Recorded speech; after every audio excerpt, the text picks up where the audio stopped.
Hola amigos, ¿cómo están? Buenas tardes, bienvenidos en Primera Persona. Hoy nos vamos a meter en el mundo de los milagros, de la religión, de la espiritualidad.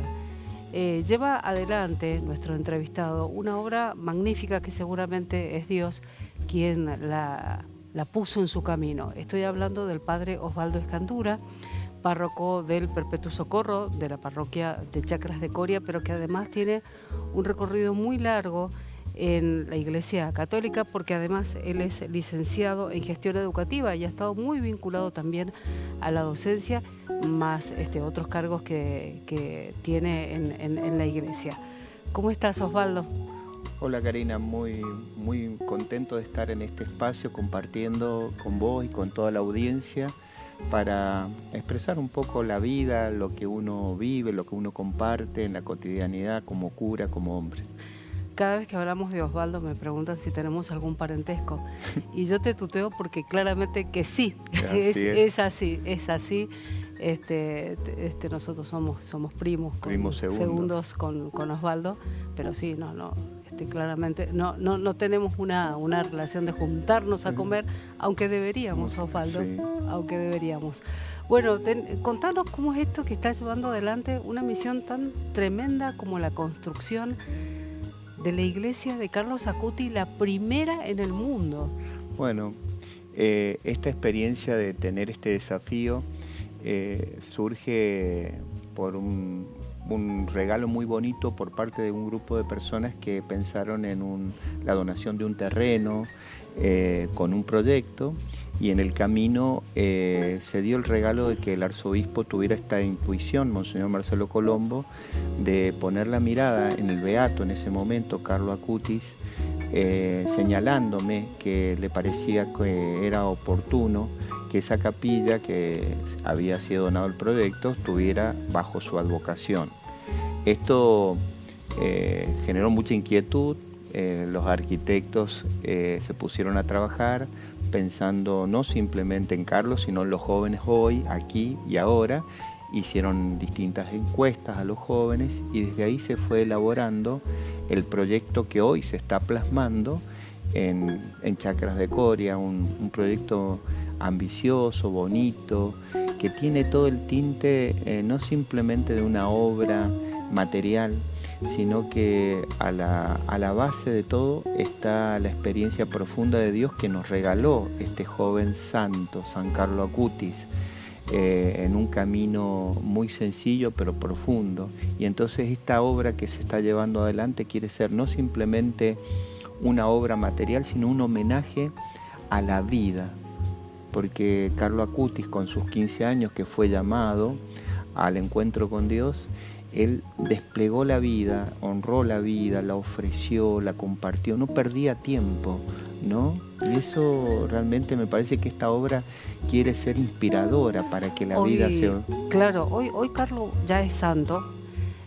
pero para quien desconoce, contanos un poco quién era Carlos Acutis, que falleció súper jovencito, pero que en algunos lugares le dicen el santo de internet, el ciberapóstol, el influencer. Exactamente. De Dios. ¿Cómo Carlos, fue la vida de Carlos? Carlos fue un chico que nació en Inglaterra. Sus padres estaban por trabajo ahí y inmediatamente... ¿Sus padres italianos? Son italianos. Y al poquito tiempo se fueron a Italia, estuvieron en Milán. Pertenecía a Carlos a una familia muy acomodada, de buen pasar. De hecho, en su crecimiento tenía una persona al lado de él, un empleado doméstico, que era de nacionalidad hindú y que lo fue acompañando en todas sus quehaceres, sus cosas, lo llevaba a la escuela. Y Carlos desde chiquito tuvo como un deseo profundo del encuentro con Dios, de saborear la presencia de Dios. Pero hecho, lo más llamativo es que los padres no eran religiosos, claro. ¿no? La madre tuvo que empezar a estudiar porque les requería permanentemente el abordaje de él, preguntas, y entonces ella, si bien él tuvo una chica que lo acompañó en esa devoción, una que se llamaba Beata, Entonces lo fue formando, pero esa inquietud estaba a tal punto que a los 7 años era tal el deseo de comulgar, de recibir a Jesús en la Eucaristía, que pidieron la dispensa para que él tomara la primera comunión a los 7 años. El obispo le dio la dispensa a la familia y recibió Carlos la comunión. Desde ahí empezó como un itinerario permanente del acercamiento de Jesús a Jesús en la Eucaristía. De hecho, Rajet, el hindú, lo llevaba y permanentemente Carlos le señalaba: ahí está Jesús, Rajet, ahí está Jesús. Bueno, era muy difícil que este muchacho hindú se convirtiera al catolicismo porque él pertenecía a una familia sacerdotal, a los un imán. Entonces era muy difícil su conversión. Bueno, terminó convirtiéndose al catolicismo, recibió la vida sacramental. ¿El muchacho hindú? El hindú, su empleado doméstico. Y actualmente él vive y realmente señalaba ese amor de Carlos, esa devoción a la Eucaristía. Este niño que fue creciendo, se fue desarrollando, había sido bendecido también con muchas capacidades y cualidades, intelectualmente, humanas. Así él empezó a usar el ordenador incipiente, porque él era un muchacho que nació en 1991, el 3 de mayo de 1991. Entonces era todo muy incipiente y se metió y generó desde el ordenador un desafío muy bonito, que era recolectar todos los milagros eucarísticos que habían en el mundo y hacer una muestra con eso. Logró hacer una muestra, porque él no simplemente se basó en la internet, sino que le pedía a los padres viajar a los lugares donde había y se instruía, ¿no?, profundamente. Distintos santos habían hecho un milagro. Más que milagros los santos, sino que en algunos lugares se había manifestado el milagro de la presencia eucarística. Bien, claro. ¿No? Es decir, el cuerpo de Jesús se había manifestado con la sangre, y cuando eso se analiza, se hace referencia siempre en los análisis, cuando se manda a analizar un tipo de aparición así, no se dice de qué es.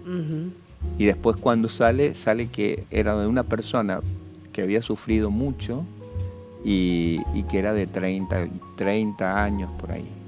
Cuando Carlos se enferma, él muere de leucemia. Leucemia grado 3. ¿Cómo reacciona él ante esa situación? ¿Con mucho entendimiento o se enoja? Digo, porque un joven tan dedicado a su vida, al amor por Dios, por Jesús, digo, ¿cómo fue esa reacción? Y queda de manifiesto por lo que la madre testifica, ¿no? Ella una noche soñó testamento, y recurrió al ordenador de Carlos, fue a la habitación y se encontró en el ordenador con un video que ella no lo había visto, donde Carlos decía: cuando pese 70 kilos estoy destinado a morir, con una serenidad. Y de hecho su momento de partida en el hospital fue heroico, ¿no?, ofreciendo sus dolores por la Iglesia y por el Papa, ¿no? Y sobre todo la madre que la cuidaba, los testimonios que las enfermeras decían que la madre se había dormido y él le decía: no la despierten. Es decir, él sufría mucho porque el dolor era muy grande, y como que él hizo un ofrecimiento real, porque sabía que Dios lo estaba llamando. Es decir, esto es una claridad en la vida de Carlo Acutis. Él tuvo un diálogo profundo con Jesús. Claro, por lo que nos estás contando y lo que hemos leído, da la sensación que parecía una persona mayor, muy vivida, y estamos hablando de un chico. De un chico simplemente de 15 años. Y lo que a mí más me llama la atención, Karina, es que cuando el mundo nos presenta como estar bien, hay que mostrar todo y hay que tener mucha luz, y Carlos no, fue por el camino inverso totalmente, ¿no? Es decir, Carlos, cuando su comida compartía, lo que él mismo comía lo llevaba a la gente que estaba en calle. a veces pensaba en una persona que tenía frío y le compraba con su dinero una bolsa para que pudiera abrigarse, una bolsa de dormir, testimoniado también por su acompañante ahí por Rajep. Claro. Y entonces toda esa gente que estaba en el velorio no estaba porque Carlos le había dado algo. Esto es lo que yo infiero, ¿no? No le había dado algo, sino que él se había dado, había generado un vínculo. Claro. Y esto para mí es la expresión de la caridad, que muchas veces nosotros en la vida creemos que ayudar a otro es darle cosas. Darle cosas o darle lo que te sobra. Exacto. Él dio un paso más, miró a la persona, se relacionó con la persona. No fue cantidad, sino calidad. Y esto es lo que tal vez en el mundo que compartimos, en este momento histórico, es lo que, sin menospreciar todos los avances que hay, no nos debemos olvidar que somos seres humanos, que necesitamos del vínculo, de la relación con el otro, que podemos tener muchas cosas, pero si no tenemos un corazón que se abre al otro, que empatiza con el otro, ciertamente hay algo personal que queda trunco. No simplemente porque uno no le da al otro, sino en uno también se va como secando. Totalmente. ¿No? Y los milagros que se le adjudican a Carlos son posteriores a la muerte de él. A la muerte, sí. El primero fue en Brasil, con un niño que sufría una dolencia del páncreas y que un sacerdote llevó reliquias, pertenencias de Carlos, y él las besó. Inmediatamente se curó. Vivía con un estado de estar devolviendo a este chico por esta enfermedad del páncreas. Inmediatamente empezó a comer. Y ese fue el primer milagro que lo lleva a ser beato en el 2020.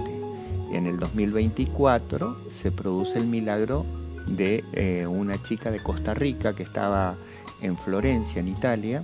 Ella se cae de su bicicleta, andando en bicicleta, y tiene conmoción cerebral. La madre va y le deja una carta a Carlos en su tumba, en Asís, en la iglesia de la expoliación, donde está la tumba de Carlo Acutis, y le pide la intercesión de Carlo Acutis por la sanación de su hija. A la semana la chica empezó a recuperarse y es la que estuvo el día de su santificación, leyendo una de las peticiones en la misa.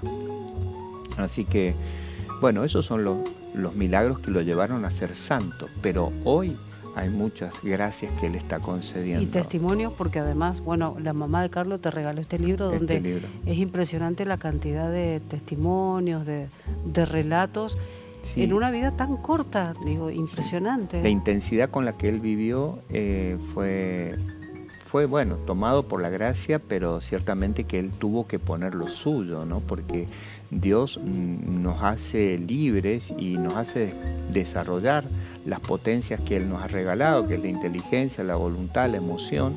Él las pudo integrar con la gracia de Dios y poderle responder a Dios en este llamado que le había hecho a dar la vida. Y una persona por ahí me preguntó una vez, ¿y no podría haber impedido que Carlos se fuera? No, es que Carlos está trabajando en el cielo, y mucho. Dios lo necesitaba como un verdadero obrero en el cielo, y yo doy testimonio porque la gente se acerca, las gracias que les va concediendo, pero también quiero, teniendo esta linda oportunidad, lo primero que le debemos pedir a Dios es que en nosotros se cumpla su voluntad. El milagro es un regalo, es una gracia particular, que si viene, bendito sea Dios, y uno lo agradece, pero porque si el santo no me cumple, parece que todo se viene abajo. No. Dios tiene un proyecto como lo tuvo para él. Él a los 15 años se fue con Dios. Además, el cuerpo de Carlos se conserva intacto. Sí. Él, cuando lo exhuman al cadáver, lo encuentran en muy buen estado. Él les trae en el corazón, que es la reliquia que está en la iglesia, en la Basílica de Rufino, en Asís. Está expuesta. Yo tuve la gracia de estar delante de esa reliquia, y el cuerpo es una cosa que parece que está dormido. ahí en la tumba, parece que está. Le recompusieron la cara, porque como había muerto de leucemia, estaba su cara media deformada. Así que, pero es una experiencia única. Qué estar maravilla. Delante de ahí. Y cuando el arzobispado de Mendoza toma la decisión de trasladarte a la iglesia, a la parroquia de Chacras de Coria, te sucede una serie de milagros, de situaciones que te llevan a esta misión tan importante. Contalas, porque realmente me parece maravilloso. Sí, la parroquia de Chacras...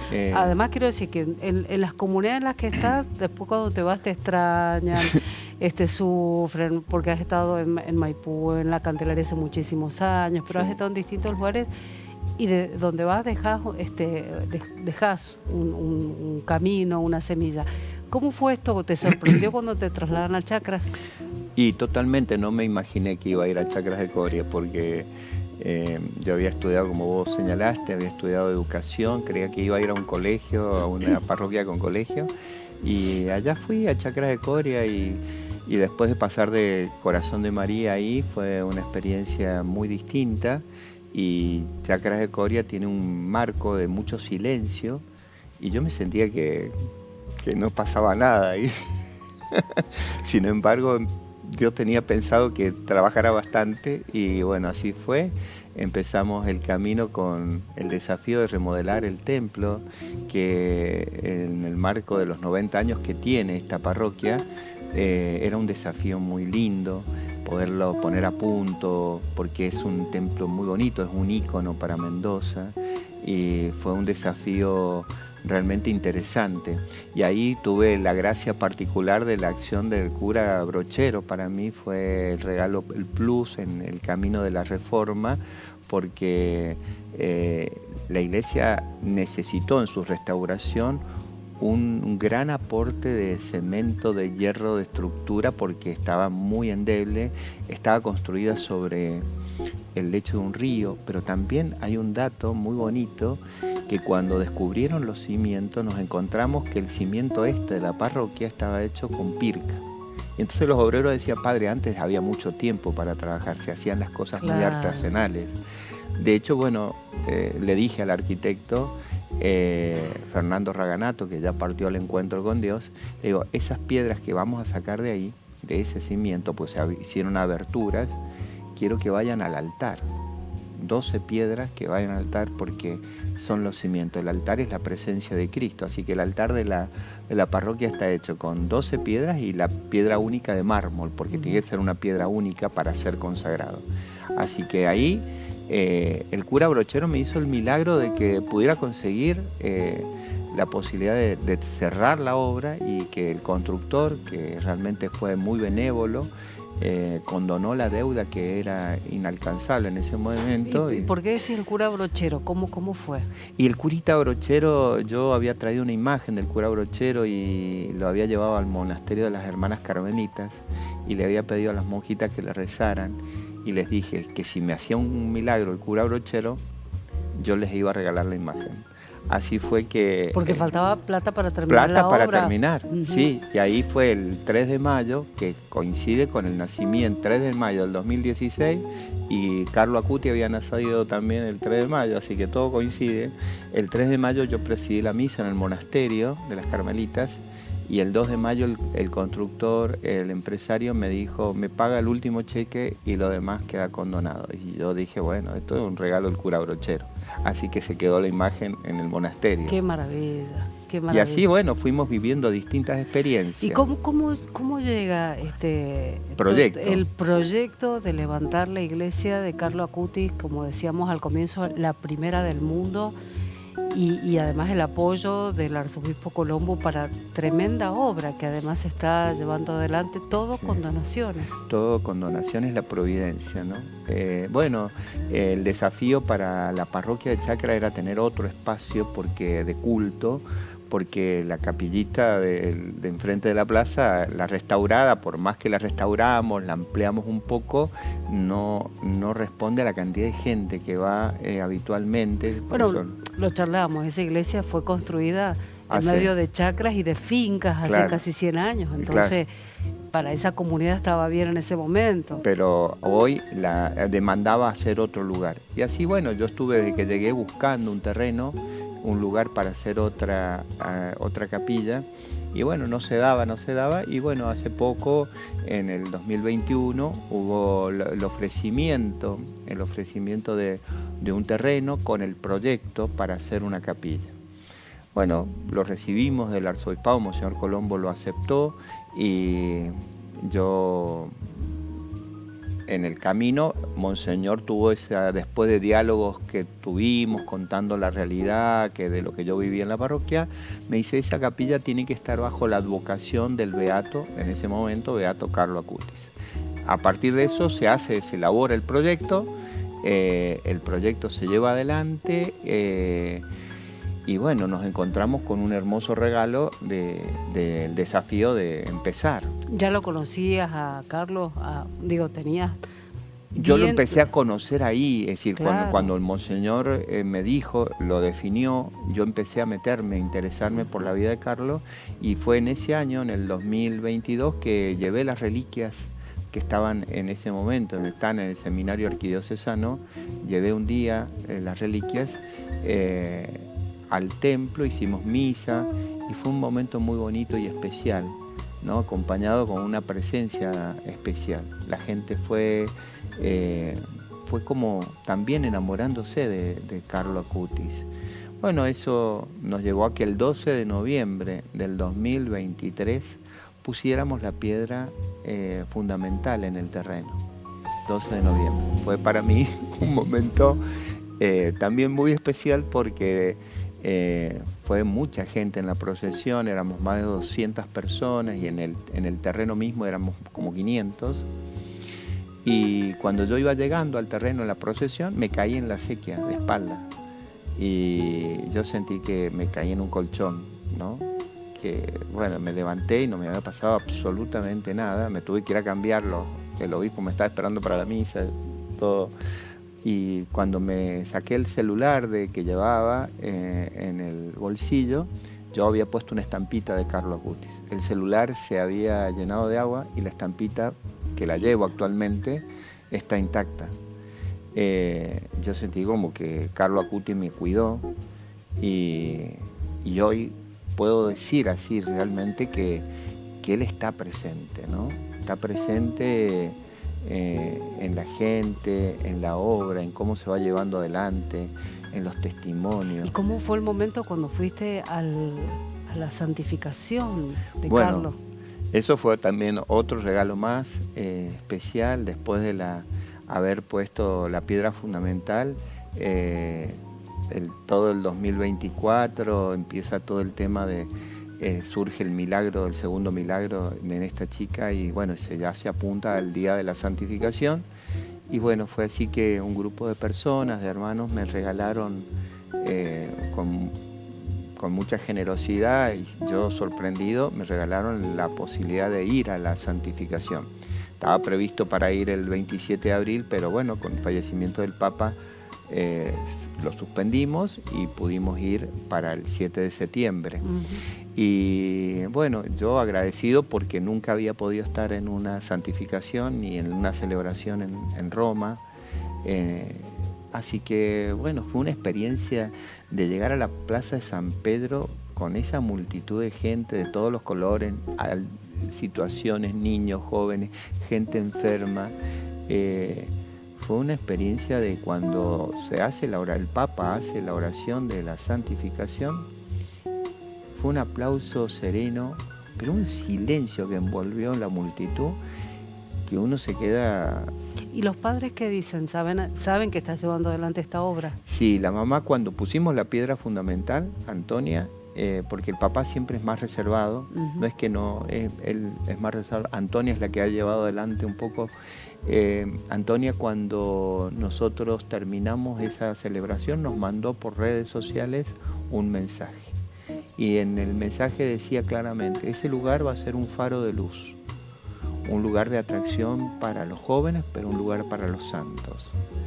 Y ciertamente que está haciéndolo, porque es así, lo que se desprende de este camino es que Dios quiere esto y Carlos quiere esto, porque la obra es ambiciosa, está pensada para que no dure 10 años, 20 años, 30 años, sino que quede como un testimonio, así como recibimos nosotros el templo de Chacras, en la posteridad quede el testimonio de algo lindo, ¿no? El proyecto está pensado todo con piedra, hacia adentro y hacia afuera. Es una cosa muy bonita, muy sobrio, pero que lleva un gran costo, pero para hacer algo muy bien hecho y que quede como testimonio. Y la gente puede colaborar, todos pueden colaborar. Todo aquel que quiera ser parte lo puede hacer, es decir, esto es no queremos, yo siempre lo digo, no es una obra del Padre Osvaldo ni de la Iglesia de Mendoza, es una obra de Dios para alabar a Dios y para que las personas, a través de la vida de Carlo Acutis, podamos descubrir que la vida es un gran regalo, volver a descubrir eso de cuidar la vida, de dar la vida, de entregar la vida, como lo hizo él. Yo creo que ese es el gran legado que nos deja, que la vida hay que aprovecharla, que hay que empatizar, que hay que ser asertivo. Es decir, cuando uno se va metiendo en la vida de él era eso. Era un chico asertivo. Súper asertivo. Asertivo, le decía a sus compañeros lo que estaba bien, lo que estaba mal, no tenía vergüenza, era creativo, hacía obras de teatro, trabajaba con el internet, es decir, la vida la desplegó, él la gastó la vida, en sus 15 años la gastó bien, no fue un chico encerrado, enclaustrado, no, muy dinámica su vida, con amigos, con deporte, interesado por el turismo, iban a Asís y siempre era el lugar de vacaciones Asís, por eso está él ahí, porque ellos vivían en Milán y siempre iban a Asís. Y una cosa que me acuerdo ahora que es muy bonita es que él compartía en Asís cuando estaba con otros chicos. Y una de las maestras que los acompañaban ahí en esos momentos recreativos decía, si Carlos sabía las cosas se quedaba callado para promocionar al otro. Es muy bonito tremendo, eso, tremendo. ¿no? ¿Y para cuándo creen que la obra ya va a estar lista? Y bueno, hemos empezado y creemos que para el 2027 es el gran desafío de tenerla concluida. Todo dependerá de la providencia que se manifiesta en el aporte de tanta gente, es decir, empresarios, personas que puedan aportar un poquito más, pero hoy podemos agradecerle a personas específicas, ¿no? A los que están llevando adelante la obra, que han donado todo el cemento de la empresa Monteverdi y el costo, hasta el costo de la obra, para nosotros es un gran alivio, mucha gente que ha donado materiales y bueno, creo que cada pesito que va llegando nos va permitiendo pagar la mano de obra y bueno, vamos adelante. Empezó la obra este año y no hemos parado. Y el Papa León XIV está muy al tanto de todo esto. Está al tanto, el Papa Francisco y la Madre recibieron el proyecto en mano y lo avalaron. Ahora queremos llegar también al Papa León para ofrecérselo y dar testimonio de lo que está ocurriendo aquí en esta localidad de Mendoza, que es Chacras de Coria y que está siendo un faro de luz para el mundo. Qué maravilla. Osvaldo, muchísimas gracias. Quería preguntarte otro milagro que nos contabas cuando sentiste olor a fresias, a nardo, del Perpetuo Socorro en Chacras, pero ya no nos queda tiempo. Pero bien, bueno, para que veamos que estamos atravesados de la presencia de Dios todo el tiempo, ¿no? Es así. Yo podría dar testimonio de eso. Dios nos mira y nos espera. Y estamos siempre atentos a que no buscar meramente la luz o el milagro, sino a la cotidianidad de la vida, sabernos que acá estamos de paso y que estamos para darnos, para entregarnos y para empatizar con los demás buscando el bien común. Y el bien común es cuidar la vida, ¿no? Y creo que estamos con este regalo tan bonito de Carlos que nos está enseñando este itinerario. Totalmente. Muchísimas gracias. Gracias a vos, Karina. Gracias. Amigos, llegamos al final de este En Primera Persona precioso que hemos tenido con el padre Osvaldo Escandura. Les deseo que tengan un gran fin de semana y será hasta el próximo sábado, como siempre, a partir de las 15. Este programa lo pueden volver a disfrutar por nuestro canal de YouTube, el 7TV.